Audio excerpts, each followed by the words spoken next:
Hey, good morning, everybody, and welcome to What's Hot on the Open, taking a look at all the action that's happening right now in the U.S. markets. My name is Joseph Cusick from the Cusick Group, securities offered by MoneyBlock, and I am fired up today. It is FOMC day. The whole world is literally waiting for this interest rate decision that's going to be coming out from the Fed. And right now, the Fed funds tool at the CME Group is giving a 93% probability. If you actually type in Fed Fund Tool CME, you'll get a pop-up right here.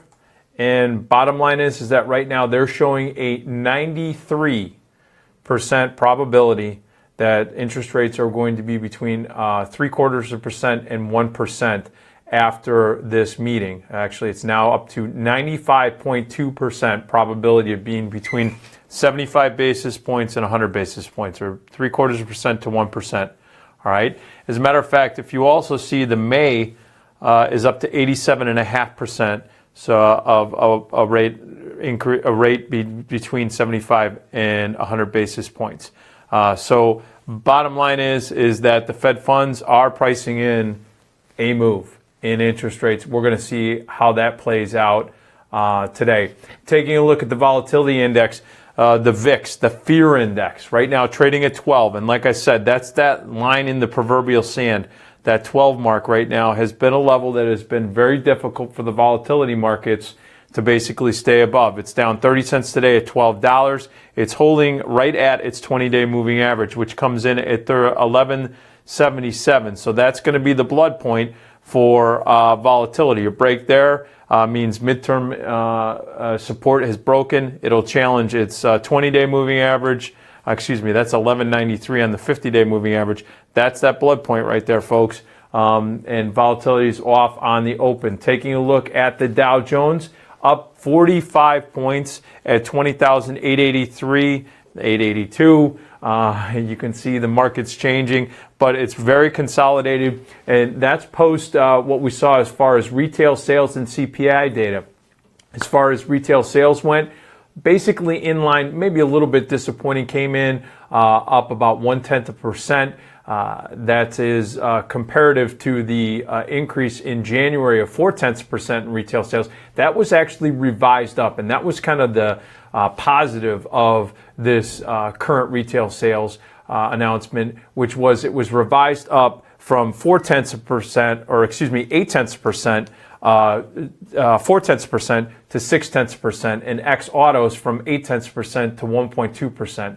Now the X autos in February was at 0.2%. So again, we have either some disconnection here. What am I saying? Basically, when you take a look at the retail sales numbers and you kind of put that up against the consumer confidence numbers, you're seeing the soft survey data not lining up or corroborating the hard data, which is the actual retail sales. All right, I'm not putting any conspiracy theories out there. I'm just saying that data is not matching up. So we need to see where the disconnect is. Sales declines in consumer discretionary categories like appliance stores, down 2.8% as far as sales month over month. Clothes down 0.5%. You also saw gasoline sales down 0.6%. Now, where you did see some sales advances in the retail markets was building materials, garden equipment, and supplies. They were up 1.8%. Hey, we're getting into the spring season, even though it's been snowing like crazy here in the Midwest. And you saw furniture up 0.7%. So there are some positives as far as retail sales are concerned.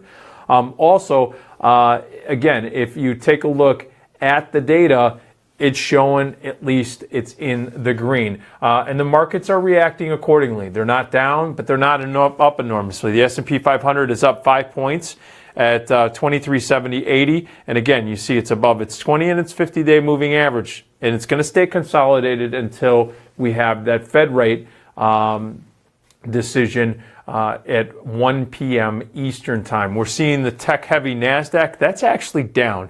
And this is interesting because this has been the index that's been holding up very well in front of all these events, and it has been the leader. It's actually down today 5 points at 5376.90. Now, is that, sound the horns? No, but it's trading on its lowest levels. maybe semis and large cap tech could be under a little bit of pressure right now, some profit taking in advance of this this move. There was also something notable overnight. Chinese Premier Li did come out and basically say in his address, they had a large couple-day address in China, he said that the 6.5% growth, GDP growth projection, that could be maybe a little bit ahead of itself, especially with the potential external headwinds that could come out over the course of 2017.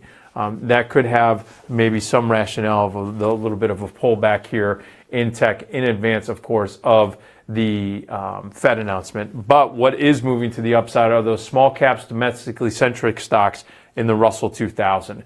You're seeing it's trading at 1371.11, based up 873. You can see that it's challenging its 50-day moving average right here at 1370.56. So with this pop above 1370 at 1371, you're now looking at what was midterm resistance is now support. We're going to watch this very closely as the Fed comes out with its decision, its policy statements, and then we're going to watch tax reform and healthcare. That's going to be it's pivotal for the small caps.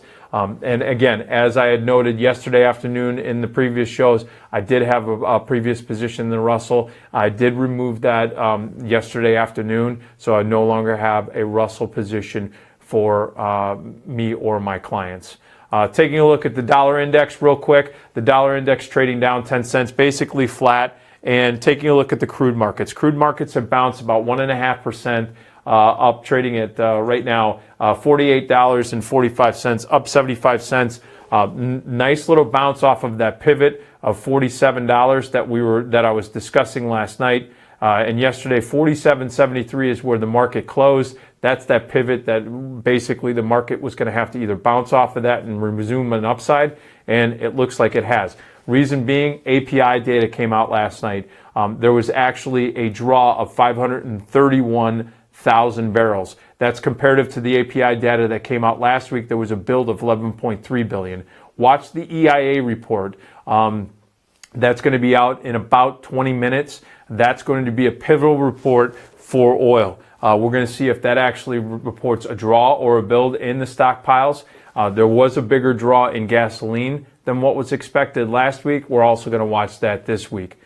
And then finally, taking a look at the fixed income markets. Bonds on the move to the upside. You're seeing that the price action in the 10-year is to the upside. That means that yields have come off. We're going to watch this level right here at 97.33 on the 10-year bond price. We're going to see if that gets challenged after the Fed announcement, or if we see a resumption of the downtrend that we've seen in bonds over the last couple of weeks. The 30-year, again, up in front of, as far as price, that means the yields are coming down. We're going to see if that continues after the Fed announcement. These may continue to hold up if there's only a quarter point rate hike. If there's a half point, let's see what happens. This is going to put a lot of either pressure or catalyst behind the financials. So watch the banks, the regionals, and so forth. All right, folks, that is it right now for On the Open here in the U.S. We'll be back at 1:30 Eastern time. We're going to be talking about some really cool strategies that you can implement going into the Fed announcement and post-Fed announcement. We'll talk to you then.